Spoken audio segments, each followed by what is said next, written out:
예수님의 피로 맺은 새 언약이라는 제목으로 하나님 말씀 전하도록 하겠습니다. 할렐루야.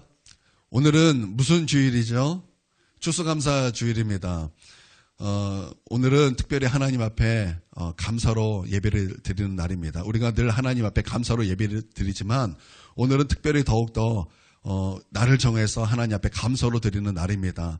여러분, 우리 하나님 앞에 감사의 마음으로 나오셨습니까? 졸린 눈으로 나오셨습니까? 아니면 감사의 마음을 가지고 나오셨습니까? 여러분, 감사의 마음이 오늘 우리 가운데 부어지고 그 감사가 하나님 앞에 표현되어지고 그 감사가 하나님 앞에 고백되어지는 예배가 되기를 원합니다. 여러분, 우리 하나님으로 말미암아 감사하며 또 하나님께서 베풀어 주신 구원의 은혜에 대한 감사가 있으며 또 우리 하나님께서 우리가 기도할 때 응답하시는 모든 것에 대한 감사가 있으며 우리의 삶에 감사가 충만하기를 바랍니다. 저는요, 참 감사 제목이 몇 가지가 이제 있다라는 것을 제가 이제 감사주의를 통해서 이렇게 묵상하다가 몇 가지를 좀 나누고 싶었어요. 제가 저번 주에 말씀을 드렸는데요. 하나님, 우리 추수감사주일은 잔치인데 잔치하려면 먹을 것이 중요한데 하나님 참 어떻게 하면 되겠습니까? 이렇게 제가 기도도 아니라 그냥 제 안에서 신음이었어요. 근데 우리 하나님께서 그런 작은 신음에 응답하셔서 하나님께서 이 모든 것을 할 수 있는 재정을 하나님께서 주셔서 제가 오늘 함께 이렇게 잔치를 할 수 있게 된 것을 참 감사함이 있었습니다. 그리고 제가 저번 주에 여러분에게 이제 광고하기를 이 추수감사주일날 특별히 우리가 하나님 앞에 마음을 다해서 감사헌금을 드립시다. 그렇게 제가 여러분에게 이제 공지사항을 드렸습니다.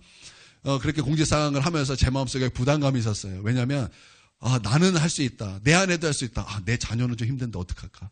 이미 통장은 다 깨서 없고 어떻게 할까? 통장을 깼다고 말을 했는데 어떻게 해야 되나? 하나님, 이게 참 제 안에서 고민이었습니다. 이걸 내가 하나님 앞에 기도는 한 건 아닌데 하나님 앞에 신음이었어요. 그런데 며칠 전에 저희가 가끔 이제 크게 도와주시는 분이 계셨어요. 어렵다 그러면 저희가 이렇게 매번 이렇게 도와주셨던 분이 있었는데 그분에게 연락이 왔어요. 연락이 와가지고 너희 자녀에게 용돈을 주라. 그래서 이제 3만 원씩 용돈을 주라. 이제 그렇게 연락이 왔어요. 그리고 이제 돈을 보내셨어요. 그러고 나서 이제 우리 자녀들이 이제 오늘 하나님 앞에 헌금할 수 있는 감사 헌금을 할 수 있는 헌금이 생겨서 하나님 앞에 헌금을 드릴 수 있게 되었어요.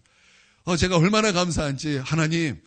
정말 작은 신음에도 응답하시는 우리 하나님 너무나 감사합니다. 내가 기도한 것도 아닌데 내가 단지 하나님 앞에 신음했을 뿐인데 우리 하나님은 나의 작은 신음에도 듣고 계셨고 하나님은 나에게 관심이 많으셨군요. 너무나 감사한 거예요. 여러분, 하나님은 우리에게 작은 신음도 듣고 계시고 즉 그 작은 신음에도 응답하셨다면 여러분, 우리 하나님은 우리의 기도를 당연히 들으시고 우리 기도에 당연히 응답하시는 하나님이신 줄 믿습니다. 얼마나 감사합니까? 감사한 거예요. 여러분, 우리 하나님 앞에 감사할 수 있는 저와 여러분이 되기를 바랍니다. 아멘. 우리 예수님께서 제자들과 마지막 식사를 하실 때 우리 예수님께서 떡을 떼다라고 말했지만 그 원어에 보면 떼는 것이 아니라 으깨시다라는 거예요. 으깨시다. 그러니까 예수님께서 떡을 떼실 때 그 떡은 예수님의 살을 상징하는 것이었습니다. 그러니까 예수님께서 그 떡을 으깨셨다라는 것은 예수님의 그 살이 으깨졌다라는 거예요. 그래서 예수님께서 그 떡을 으깨시면서 너희를 위하여 찢는 내 몸이다 먹으라 말씀하셨습니다. 또 잔을 들고 포도주를 부으셨습니다. 여러분, 우리가 그 말씀에는 포도주를 좀 따랐다라는 의미로 우리가 봤지만 예수님께서 그 마지막 식사 때 그 포도주를 잔에 따르다라는 것은 따랐다라는 의미가 아니라 그게 넘치도록 부어졌다라는 거예요. 그러니까 예수님의 그 포도주 잔은 예수님의 피를 상징하는 것 아니겠습니까? 그래서 예수님의 피가 그냥 따라진 정도가 아니라 예수님의 피가 넘치도록 우리 가운데 부어졌다라는 것입니다. 그래서 예수님께서 이렇게 말씀하셨습니다. 포도주를 부으시며 이것을 마셔라. 이것은 죄사함을 얻게 하려고 많은 사람을 위하여 흘리는 나의 피 언약의 피다 말씀하셨습니다. 이것은 예수님께서 채찍에 맞으시고 십자가에 피 흘려 죽으심을 통해서 예수 믿는 자는 그 피가 우리의 죄를 용서하신다. 그러니까 주님 자신의 언약의 피가 되셨음을 말씀하고 있는 그 말씀입니다. 오늘 이 본문을 통해서 우리가 새 언약이 무엇인가 우리가 말씀을 듣고 또 이 새 언약을 알기까지 구약의 언약을 우리가 좀 살펴보면서 새 언약을 이해하고 함께 은혜를 나누기를 원합니다. 여러분 새 언약이라고 말했을 때 새 언약이 있다면 그 전에 무엇이 있겠습니까? 옛 언약이 있지 않겠습니까? 그러면 옛 언약이라는 것은 어떤 언약을 말하는 것입니까? 구약의 언약을 말하는 거예요. 새 언약이 있다면 구약의 언약이 있었다라는 것을 말하고 있는 것입니다. 또한 구약의 언약은 새 언약이 대신 예수님의 피를 예표하는 것입니다. 그래서 오늘 구약의 언약을 우리가 함께 나누고 또 신약의 새 언약을 우리가 함께 이해하면서 함께 은혜 받기를 원합니다. 우리가 오늘 말씀을 듣기 전에 알 것은 언약은 항상 피로 맺어진다라는 거예요. 언약이라는 것은 하나님과의 약속입니다.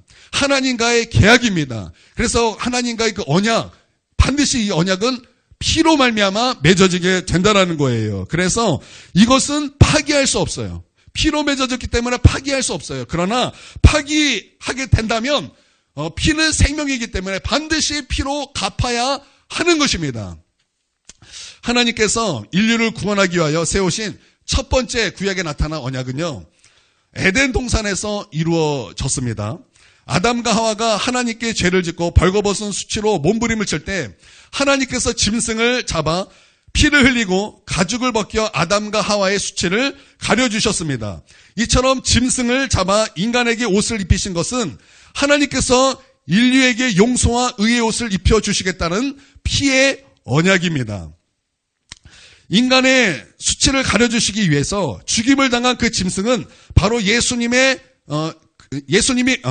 그 십자가를 상징하는 것입니다. 십자가의 피는 장차 우리를 위하여 십자가 위에서 흘리신 예수님의 보혈을 상징하며 짐승의 가죽옷을 입혀주신 것은 예수님의 의의 옷을 상징하는 것입니다. 이와 같이 에덴 동산에서 흘린 짐승의 피는 예수님의 보혈의 언약을 상징하는 것입니다.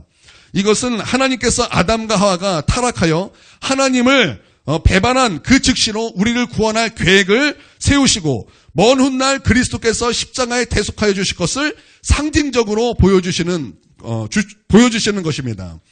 이 짐승의 피로 맺은 피의 언약은 아담과 하와의 그 마음속에 깊이 각인된 것입니다. 이로 인해 하나님께서 훗날 구주를 보내주실 것을 짐승의 피로 말미암아 그림자로 알게 된 것입니다. 또한 이제부터 하나님을 섬긴다라는 것은 장차 메시아로 오셔서 피를 흘려 죄를 사하시고 구원할 것을 기념하는 제단을 통하여 섬겨야 한다라는 것도 알게 되었습니다. 그래서 이러한 교훈은 가인과 아벨에게 이어졌습니다. 그러기에 가인과 아벨은 예수님의 구원의 언약을 그림자로 말미암아 알게 된 것입니다. 그 그림자라는 것은 짐승의 피를 말하는 거예요. 그리고 실체는 예수님의 보혈을 말씀하고 있는 것입니다. 구약이기 때문에 그들은 짐승의 피로 말미암아 먼 훗날 예수 그리스도께서 십자가에 피 흘려 우리를 대속하셨다라는 것을 그들은 그림자를 통해서 알게 되었다라는 것입니다. 그래서 두 번째 피의 언약은 가인과 아벨의 제단을 통하여 우리 가운데 분명히 말씀하고 있는 것입니다. 가인과 아벨은 어느덧 장성하여 각각 살림을 독립했습니다. 그리고 하나님께 제단을 쌓고 하나님 앞에 제물을 드렸습니다.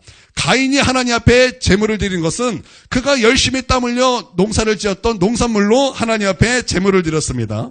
또 아벨은 양의 첫 새끼와 기름으로 하나님 앞에 예물을 드렸을 때 하나님께서는 아벨의 예물을 받으셨습니다. 아벨의 예물을 받으실 때 아벨과 아벨의 예물을 받으셨다고 말씀하셨고 가인이 드린 예물을 받으셨을 때는 하나님께서 가인과 가인의 예물을 받지 않으셨다 이렇게 말씀하고 있습니다.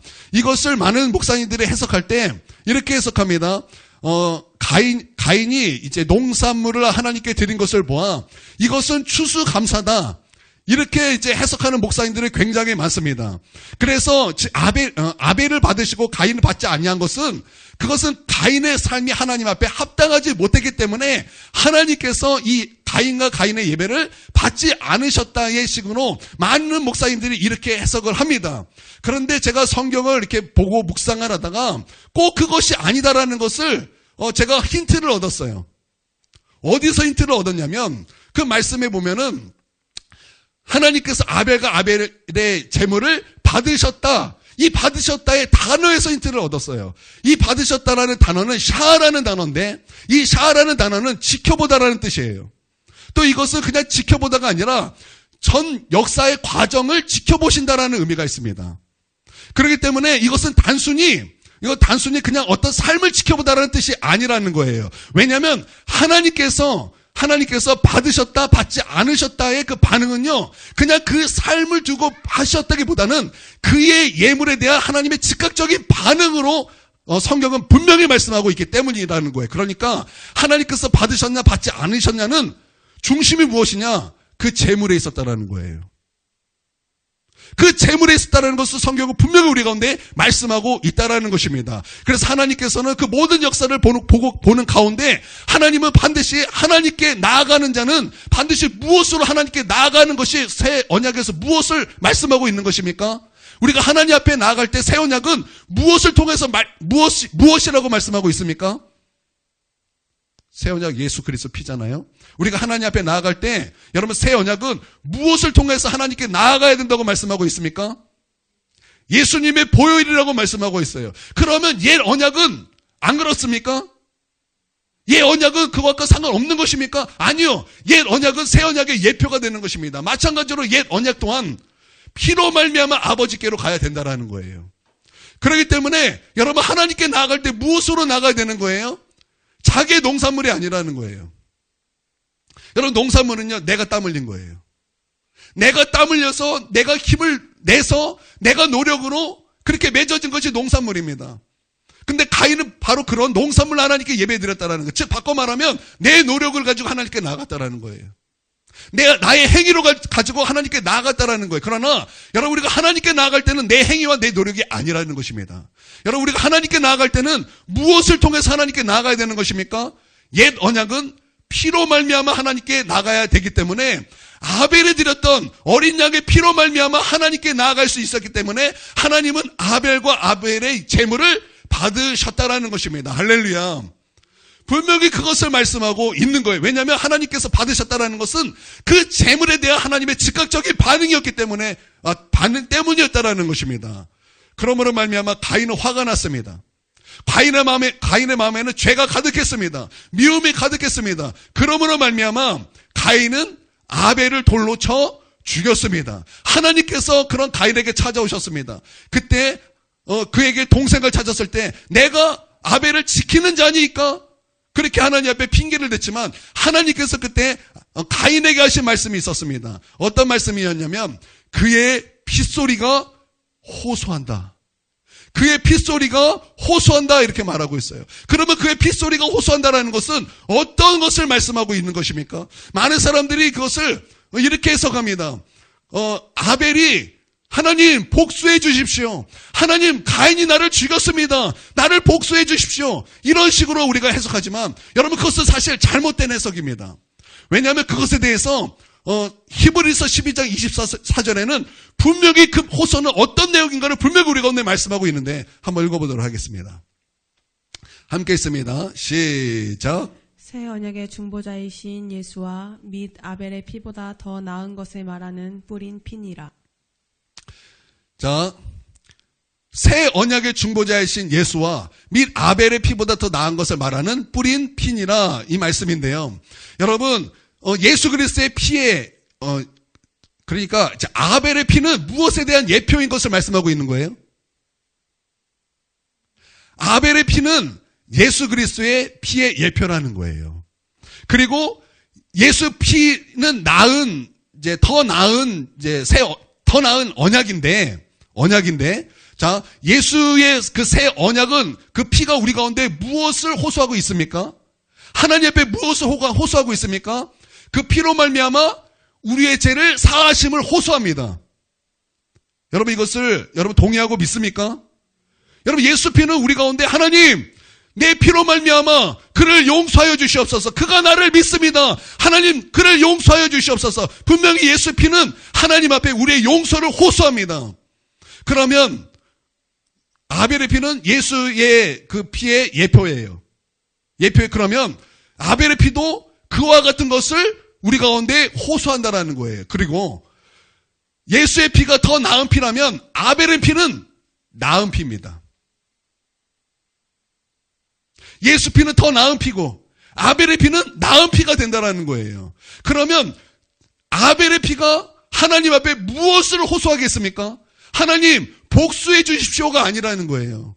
하나님 그를 용서해 주십시오. 하나님 그를 용서해 주십시오. 이러한 호소가 된다라는 거예요. 여러분 이것을 믿습니까? 여러분 이 가인과 아벨은요 바로 이러한 그 새 언약의 그런 예수 그리스도를 예표하는 옛 언약이 된다라는 거예요. 그 피로 말미암아 주님 앞에 우리의 죄의 사함을 호소한다라는 거죠. 할렐루야. 세 번째 구약에 나타난 이제 언약은 할례를 통한 피의 언약입니다. 하나님께서 아브라함과 할례로 맺은 언약인데요. 창세기 17장에서 하나님께서 말씀하시기를 남자는 할례를 받으라. 이것이 너희와 너희 후손이 지킬 내 언약이다. 이렇게 말씀하고 있습니다. 여러분 할례라는 것은 무엇입니까? 남자의 표피 가죽을 베는 것을 말합니다. 그래서 남자의 그 표피를 벨 때 여러분 많은 피가 나와요. 많은 피가 나옵니다. 그래서 그 피로 말미암아 선민으로서 하나님과 맺은 언약의 피가 된다라는 거예요. 그래서 여러분 잘 보십시오. 우리가 신약에서 이스라엘 백성들이 그 할례를 그렇게 못 버리잖아요. 율법을 그렇게 못 버리잖아요. 왜 그렇게 율법에 집착하고 왜 그렇게 할례에 집착하는 모습을 우리가 신약에서 많이 보지 않습니까?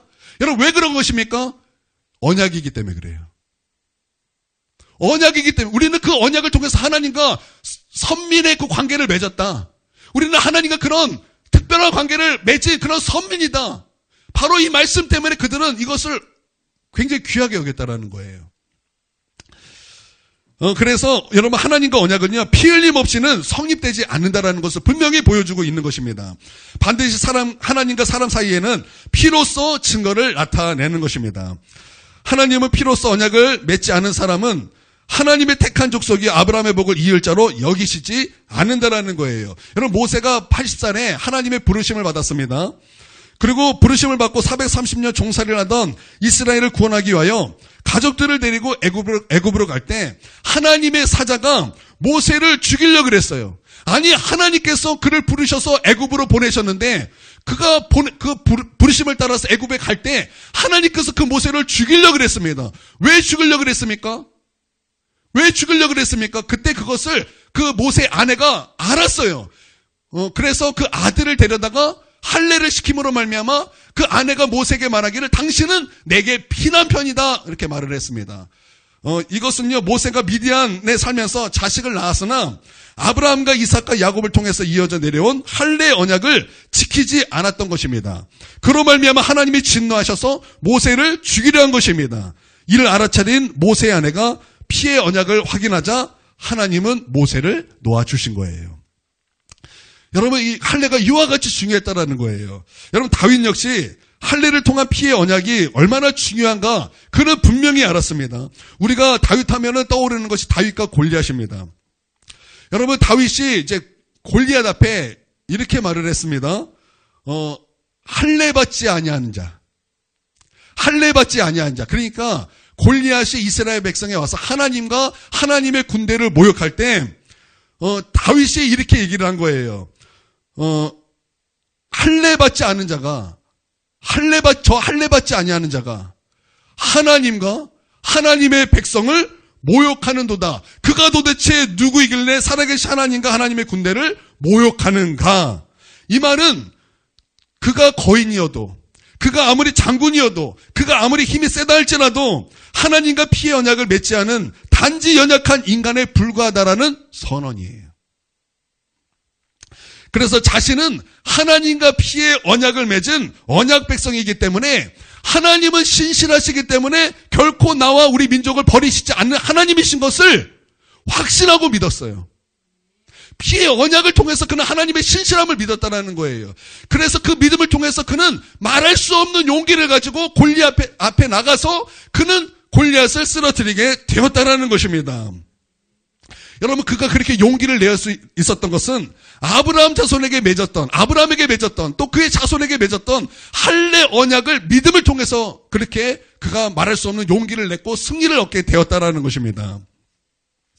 여러분, 그렇다면 여러분, 다윗이 할례 언약을 통해서 말할 수 없는 용기와 승리를 얻었다면 우리 그것은 그림자잖아요. 예수님의 그림자잖아요. 십자가의 그림자요, 보혈의 그림자잖아요. 그리고 우리는 그 실체를 믿는 새 언약 시대에 살고 있잖아요. 여러분, 그림자를 믿는 다윗도 엄청난 용기와 승리를 얻었다면 여러분, 우리는 그 실체 속에서 사는 우리는 더 큰 용기와 더 큰 승리로 살아가야 될 줄 믿습니다.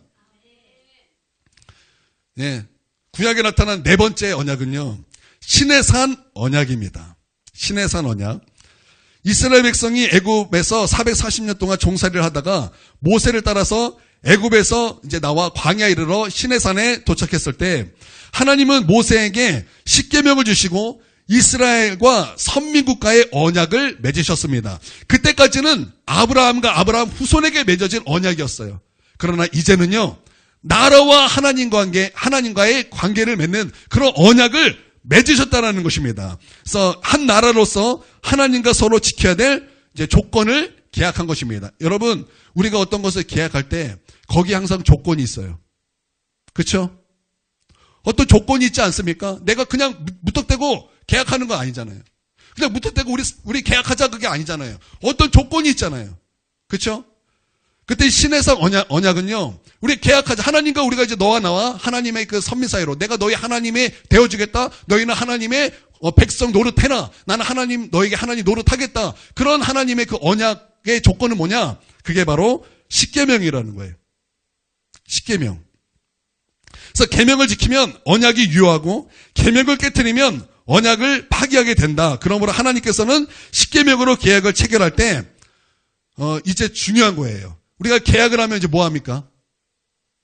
계약을 하면 뭐예요? 마지막으로 이제 이것이 진짜 계약했다. 너와 나의 진짜 계약이다. 그게 마지막 이제 최종 확인이 무엇입니까? 사인이잖아요. 도장이잖아요. 그렇죠? 그렇죠? 이제 하나님께서 그렇게 계약을 맺고 십계명을 주셨어요. 그래서 그 조건을 이제 하셨고 조건을 내렸습니다. 그래서 이스라엘 백성은 내가 주의 말씀에 모두 다 준행하겠습니다. 다 아멘합니다. 동의하는 거예요. 그리고 이제 마지막 한 것이 무엇이냐면 짐승을 잡아 피를 뿌려서 하나님과 우리와 사인을 맺습니다. 사인을 맺어요. 그것이 이제 출애굽기 24장 1절에서 8절까지인데 우리 7절, 8절만 한번 읽어보도록 하겠습니다. 7절, 8절. 자, 시작. 언약서를 가져다가 백성에게 낭독하여 듣게 하니 그들이 이르되 여호와의 모든 말씀을 우리가 준행하리이다. 모세가 그 피를 가지고 백성에게 뿌리며 이르되 이는 여호와께서 이 모든 말씀에 대하여 너희와 세우신 언약의 피니라. 예, 하나님께서 이제 이스라엘과 이제 계약을 하셨어요. 그리고 조건이 십계명이에요. 그리고 이제 그것에 대해 사인하셨어요. 그게 뭐냐? 짐승을 잡은 피로 말미암아 언약서와 이스라엘 백성의 뿌림으로 말미암아 하나님께서는 그렇게 신의 산 언약을 우리와 맺으셨다라는 거예요. 하나님의 백성과 그렇게 맺으셨다라는 것입니다. 그러나 이스라엘 백성은 하나님과 맺은 언약을 일방적으로 깨트려버렸어요. 일방적으로 깨트려버렸습니다. 언약이란 상호간에 잘 지켜야 유지가 되는 것인데 누구라도 일방적으로 언약을 깨트리면 언약은 파기되고 마는 것입니다. 이스라엘은 하나님의 계명을 버렸습니다. 그리고 우상을 따랐습니다. 하나님께서는 이 언약을 결혼관계라고 말씀하셨어요. 결혼관계인데 그들이 이 언약을 깼고 우상숭배를 한 거예요. 여러분, 우상숭배를 했다는 것은 결혼관계에서 무엇을 한 거예요? 맞아요. 그래서 하나님께서는 그것을 간음이라고 말씀하셨어요. 그래서 이스라엘 향해서 계속 외치셨어요. 이스라엘 백성들아, 간음하지 말아라. 돌이켜라. 돌이켜라. 내게 돌아오라. 우리가 서로 변론하자. 너희 죄가 주홍 같을지라도, 너희 죄가 진홍 같을지라도 내가 너희를 깨끗하게 할 것이다. 너희가 나에게 다시 돌아오면 내가 너희를 용서할 것이다. 내게 돌아오라. 내게 돌아오라. 주님은 선지자를 통해서 선지자를 보내셔서 우리 가운데 그렇게 계속 말씀하셨음에도 불구하고 이스라엘 백성은 그 말씀에 불순종했어요. 그리고 그 언약을 결국 깨게 돼서 하나님께서는 그들에게 이혼 증서를 써주셔서 하나님과 이스라엘 백성은 이혼 증서로 말미암아 이혼 관계가 된 것입니다. 그러므로 말미암아 그들이 어떻게 됐냐? 북이스라엘은 아수르에 팔려갔고 남유다는 바벨론에 의해 멸망하게 되어 각각 그들의 포로로 끌려가게 된 것입니다. 그러면 오늘날 우리는 어떠한 언약 가운데 있는 것입니까? 지금 우리는 어떠한 언약 가운데 있는 것입니까? 할례입니까? 아니면 가인과 아벨의 그 제사입니까? 아니면 시내산 언약입니까? 우리는 어느 언약 가운데 있는 것입니까? 여러분 이제는요 예수 그리스도의 십자가로 말미암아 우리는 새 언약 안에 있는 존재들입니다. 여러분 구약과 신약이 있습니다. 여러분 구약과 신약을 나누는 것이 무엇으로 나누어지는 것입니까? 정확하게 구약과 신약을 나누는 것이 무엇입니까? 예수님의 십자가입니다. 그러니까 새 언약이에요. 그것을 통해서 이제 구약에 있는 모든 것은 옛 언약이 되고 예수 그리스도의 십자가를 통해서 이제 십자가로 말미암아 이제 새 언약 시대에 우리가 살게 된다라는 것입니다. 짐승의 피가 아니요 할례를 받을 때 흘리는 피가 아니요 이제 하나님의 아들이 직접 사람의 모습을 입고 오셔서 죄 없이 흘리신 피로 맺어진 언약, 그런 새 언약 가운데 우리가 있게 된다라는 것입니다. 그래서 새로운 언약의 조건은 십계명이 아니고 어떤 율법도 아니고 이제 오직 그 새 언약의 조건은 오직 믿음이 되는 거예요. 만약 오늘날 우리들에게 십계명을 언약의 조건으로 주셨다면 우리들 역시 지켜내지 못하고 우리도 하나님을 배신할 수밖에 없는 이스라엘 사람들과 같이 되었을 것입니다. 여러분 1계명이 무엇입니까? 내 앞에 다른 신을 두지 말라는 것입니다. 여러분 우리도 예수님 믿기 전에 다 우상 섬기는 자 아니었습니까? 우리도 예수님 믿기 전에 다 우상 섬겼어요. 예수님 믿기 전에 많은 신들을 섬긴 그런 경험이 있습니다. 우상에게 절하지 마라 그랬어요. 우상이라는 것은요, 꼭 나무와 돌에 절하는 것뿐만이 아니에요. 여러분 우상에 절한다라는 것은요, 우리의 마음속에 하나님보다 더 사랑하는 거, 그것이 있다면 그게 다 우상이에요. 그것에게 절하는 것입니다. 하나님보다 명예를 더 사랑한다? 그럼 명예가 우리 우상이 되는 거예요. 하나님보다 성공을 우리가 더 사랑한다? 그러면 성공이 우리의 우상이 되는 거예요. 하나님보다 돈을 더 사랑한다? 그러면 돈이 우리의 우상이 되는 거예요. 하나님보다 자녀를 더 사랑하고 하나님보다 부모를 더 사랑한다? 그러면 부모와 자녀가 우상이 된다는 것입니다. 여러분 우리가 여기에 완전한 사람이 도대체 누가 있습니까? 여러분 이것을 우리가 완전한 사람이 누가 있어요? 여러분 우리가 돈 없을 때 얼마나 우리가 마음이 졸입니까? 우리 통장에 돈이 없을 때 우리가 얼마나 불편하고 우리의 마음속에 얼마나 두려움이 가득 찹니까? 그런데 반대로 하나님이 여러분 안에 거하지 않을 때 여러분 그것을 두려워해 보신 적 있으십니까? 하나님의 임재가 내 안에 없을 때 하나님 내가 너무나 두렵습니다. 하나님 나는 못 견딜 것 같습니다. 하나님 나를 살려주십시오. 여러분 그렇게 하나님 앞에 반응하고 나오신 분이 계십니까? 오히려 우리는 하나님이 없는 것에는 괜찮아요.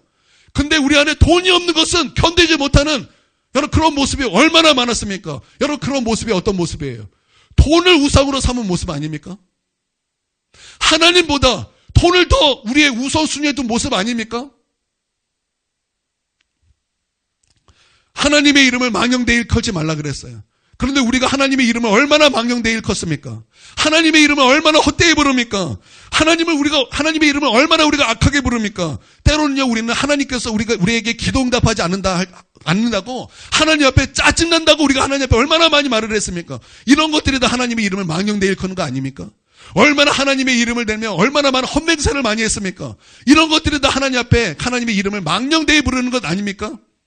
여러분 이런 모습이 여전히 우리 가운데 있는 것을 우리가 알지 않습니까? 안식일을 거룩히 지켜라 그랬어요.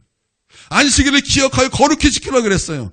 그래서 우리는 안식일을 지키기 위하여 얼마나 애를 씁니까? 그럼에도 불구하고 여러 가지 이유로 안식일을 지키지 못할 때가 얼마나 많습니까? 여러분, 안식일을 지키지 못한다고 했을 때 그 안식일은 단지 교회 나오네 안 나오네 뿐만 아니잖아요. 우리가 교회 나왔어도 우리의 마음은 다른 데가 있어요. 내 귀는 다른 곳에 가 있어요. 내 마음은 다른 사람에게 가 있어요. 그래서 예배 드리지 못하고 그냥 엉뚱한 생각하다가 예배를 마쳤어요.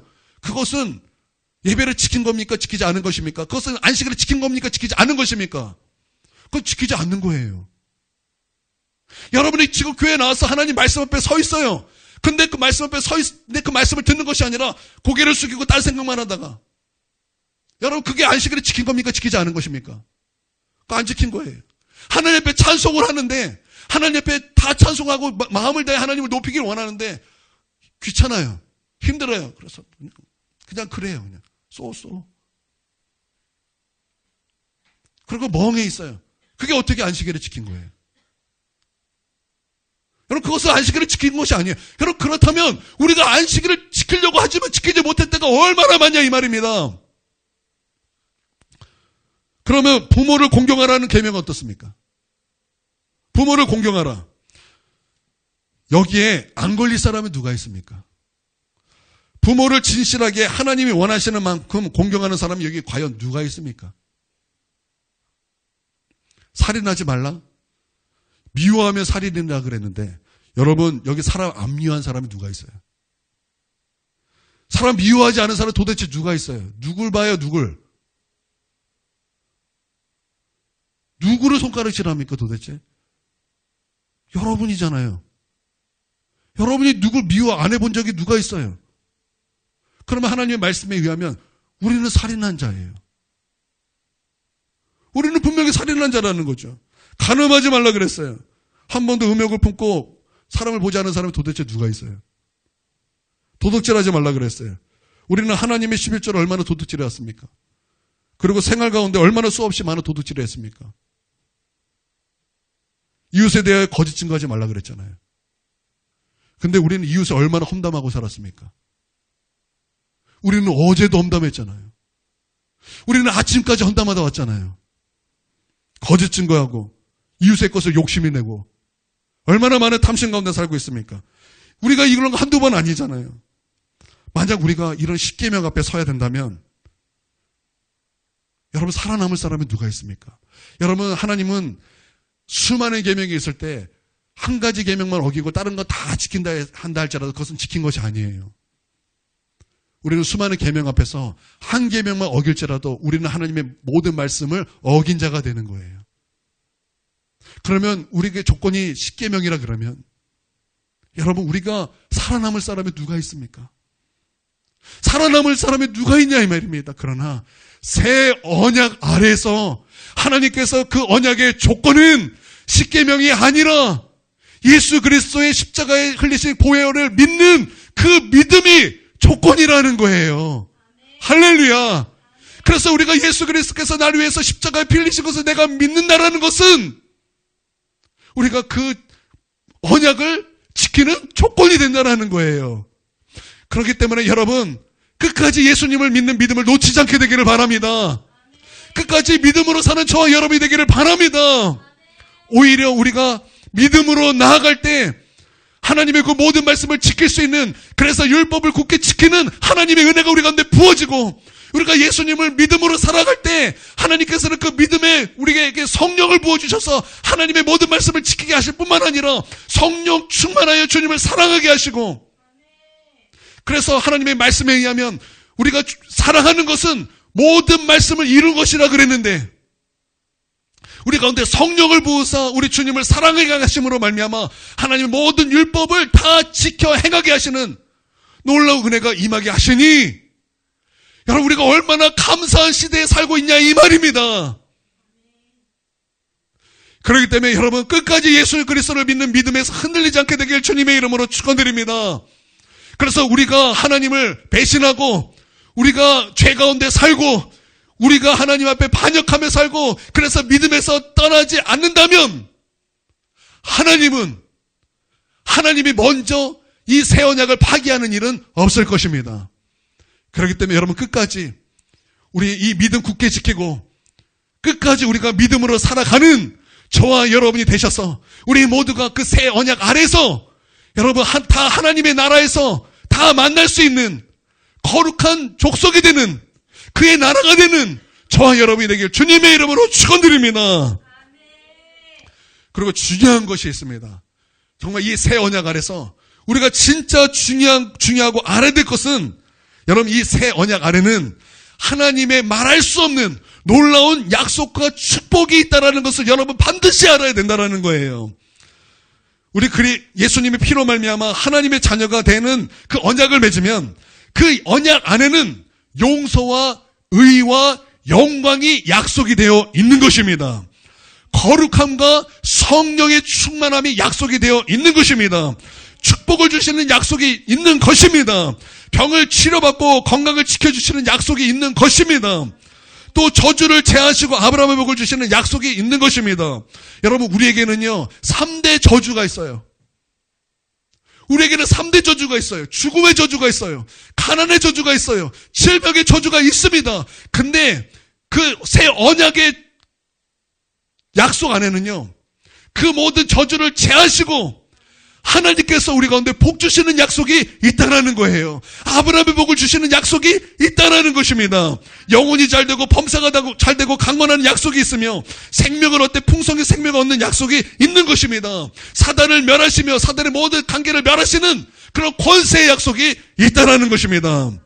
이와 같이 피의 언약 가운데 온전한 선물이 모두 우리 가운데 약속이 되어 있는 거예요. 여러분 아벨의 피가 호소했던 것처럼 여러분 예수님의 피가 하나님 앞에 호소합니다. 하나님 그가 예수 그리스도를 믿음으로 말미암아 그를 구원하여 주시옵소서. 그가 예수님을 믿으니 그의 피로 말미암아 그를 축복하여 주시옵소서. 그로 승리를 주시옵소서. 여러분 그 피가 분명히 우리 가운데 호소하고 있기 때문에 우리도 역시 그 언약의 피의 언약으로 말미암아 여러분 우리가 하나님 앞에 피의 언약을 호소해야 되는 거예요. 그 언약 안에 있는 그 축복을 하나님 앞에 호소해야 된다는 거예요. 주장해야 된다는 것입니다. 두려움이 있습니까? 그러면 보혈로 덮으십시오.